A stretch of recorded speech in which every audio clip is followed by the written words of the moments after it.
மதுரை மீனாட்சி பதிப்பகம் வழங்கும் சுருக்கெழுத்து ஒலிநாடா. தமிழ் சுருக்கெழுத்து உயர்வேகம் நிமிடத்திற்கு 120 வார்த்தைகள். வினாக்கள். ஜூன் 1986 வினா. குரல் கொடுத்துள்ளவர் மதுரை கூகி ஜெயபாலன். ரெடி? கமெண்ட்ஸ். மாண்புமிகு துணைத் தலைவர் அவர்களே, ஆளுநர் உரையின் மீதான விவாதத்தில் கலந்து கொண்டு சில கருத்துக்களை பகிர்ந்து கொள்வதற்கு வாய்ப்பு அளித்தமைக்கு முதற்கண் எனது நன்றியை தெரிவித்துக் கொள்கிறேன்.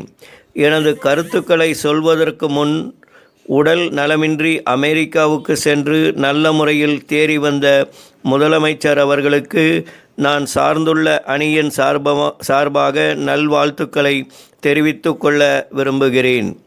தொடர்ந்து அவருடைய சேவையால் ஏழை எளிய மக்களுக்கு ஒரு நல்வாழ்வினை அவர் நிச்சயமாக அளிப்பார் என்று கருதி எனது மகிழ்ச்சியை தெரிவித்து கொள்ள கடமைப்பட்டிருக்கிறேன். மத்திய அரசிடமிருந்து திட்டங்களுக்கு உரிய அளவிற்கு மாநில அரசுக்கு நிதி உதவி அளிக்கப்படவில்லை என்று குறிப்பிடப்பட்டிருக்கிறது.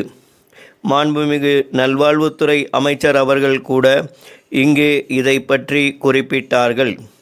மாநில அரசு திட்டங்களை செம்மையாக செயல்படுத்த வேண்டுமானால் மத்திய அரசு உதவியை காலாகாலத்தில் அளிக்க வேண்டும் என்று இந்த சமயத்தில் கேட்டுக்கொள்வது என் கடமையாகும்.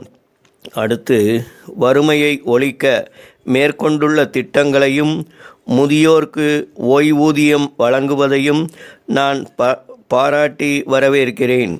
இவைகளையெல்லாம் கால தாமதமில்லாமல் விரைவாக கொடுக்க வேண்டும். தமிழக அரசின் பொது விநியோக முறையை நான் பாராட்டுகிறேன் என்றாலும் அவற்றில் தரமான பொருள்களை வழங்கிட வேண்டுமென்றும் 600 குடும்ப அட்டைகளுக்கு ஒரு நியாய விலை கடை என்றிருப்பதை மாற்றி 500 குடும்ப அட்டைகளுக்கு ஒரு நியாய விலை கடை என்று ஏற்படுத்த வேண்டும் என்றும் கேட்டுக்கொள்கிறேன். அது மட்டுமல்லாமல் அங்கே பணியாற்றும் ஊழியர்களையும் நிரந்தரமாக்கி அவர்களின் பணியை வரன்முறைப்படுத்த வேண்டும். தமிழகத்தில் உணவு நிலைமை திருப்திகரமாக இருப்பதாக குறிப்பிட்டு இருக்கிறார்கள். ஆனால் நெல், கரும்பு பயிரிடும் விவசாயிகளுக்கு விளைபொருள்களுக்கு ஏற்ற விலை கிடைக்கவில்லை. அதற்கு அரசு ஆவண செய்ய வேண்டும். அத்துடன் உற்பத்தி பெருகுவதற்காக வழங்கப்படும்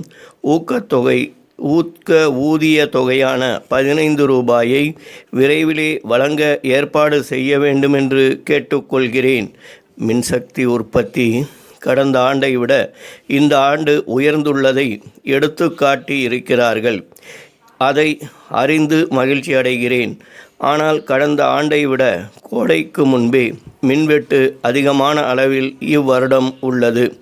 இதன் காரணமாக விவசாயிகளும் சிறு தொழில் அதிபர்களும் பெரிதும் பாதிக்கப்படுகிறார்கள். இதனால் உற்பத்தியும் குறைகிறது. ஆகவே எந்த அளவுக்கு மின்வெட்டை குறைத்து அவர்களுக்கு மின்சாரம் வழங்க முடியுமோ அந்த அளவிற்கு மின்சாரம் வழங்க தமிழக அரசு நடவடிக்கை எடுக்க வேண்டும் என்று கேட்டுக்கொள்கிறேன். தமிழகத்தில் வீட்டுக்கு ஒரு விளக்கு என்ற திட்டத்தை அமல்படுத்தி இருக்கிறார்கள். அதிலும் குடிசை வாசிகளுக்கு ஒரு விளக்குக்கு தேவைப்படும் மின்சாரத்தை இலவசமாக வழங்குவதை நான் பாராட்டுகிறேன்.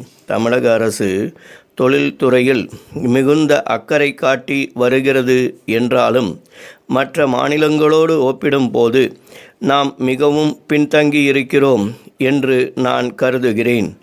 மத்திய அரசு பெரும் தொழில்களை நம்முடைய மாநிலத்தில் துவங்குவதற்கு ஆவண செய்ய வேண்டும். அதற்கு தேவையான இட வசதியையும் கடன் வசதியையும் நாம் அளிக்க வேண்டும். இதனால் இங்கே அதிகமான வேலைவாய்ப்பு பெருகுவதோடு மக்களுடைய வாழ்வும் வளம் பெறும். தென்னார்காடு மாவட்டத்தின் தலைநகராகிய கடலூர் பாண்டிச்சேரிக்கு பக்கத்தில் இருப்பதால் அங்கே தொழில்துறையில் முன்னேற்றம் ஏதுமின்றி இருக்கிறது. பாண்டிச்சேரியில் தொழில் துவங்குவோருக்கு நிலம் வாங்கவும் கருவிகளை வாங்கவும் பல சலுகைகளை அளிக்கிறார்கள். நாமும் அதை போன்று பல சலுகைகளை அளித்து நமது மாநிலத்தில் தொழில் வளத்தை பெருக்க வேண்டும். நம் நாடு தொழில்துறையில் முன்னேற வேண்டுமானால் தொழில் கல்வி பயின்றுவிட்டு வேலையில்லாமல் தவிக்கும் இளைஞர்களுக்கு வேலைவாய்ப்பை உருவாக்கி கொடுப்பதில் முழு கவனம் செலுத்த வேண்டுமென்று சொல்லிக்கொண்டு எனக்கு வாய்ப்பளித்தமைக்கு நன்றி கூறி அமைகிறேன். ஸ்டாப்.